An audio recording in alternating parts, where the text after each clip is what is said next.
এবার যে খবরের দিকে নজর রাখব, নবগ্রাম বিধানসভায় কংগ্রেস প্রার্থী হিরু হালদারের প্রচার চলছে তুঙ্গে।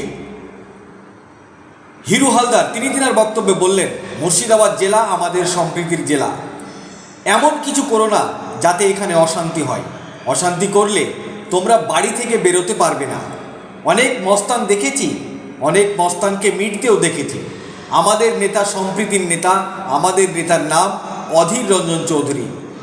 মানুষ আমাদের আশা, মানুষ আমাদের ভরসা।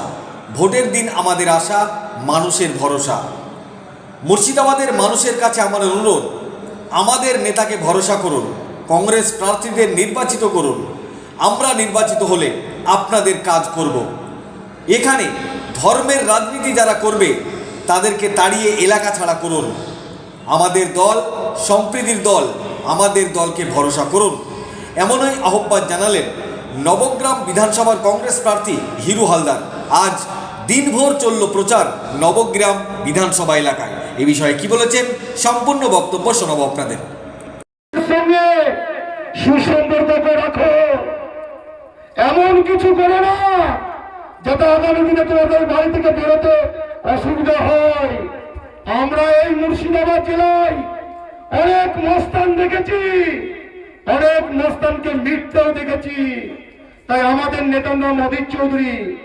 মানুষের প্রতি আমরা ভরসা রাখি, মানুষ আমাদের শেষ ভরসা। তাই মানুষই আমাদের আশা, মানুষই আমাদের ভরসা। আমি আর বিশেষ কিছু বলবো না। 23 এপ্রিল আপনারা একবার আমাদের নেতাকে ভরসা করে, আমাদের দাদাকে ভরসা করে মুর্শিদাবাদ জেলায় মানুষকে আমি অনুরোধ করব, কংগ্রেসকে সমর্থন করুন এবং কংগ্রেসকে নির্বাচিত করে বিধানসভায় পাঠান। মুর্শিদাবাদ জেলা আমাদের ধর্মনিরপেক্ষ জেলা। এখানে ধর্মের মেরুকরণ নিয়ে যারাই রাজনীতি করবে তাদেরকে তাপ নিয়ে এলাকা ছাড়া করবেন। আর আমাদের নেতার উপরে ভরসা আমাদের শেষ ভরসা। তাই মানুষই আমাদের আশা, মানুষই আমাদের ভরসা।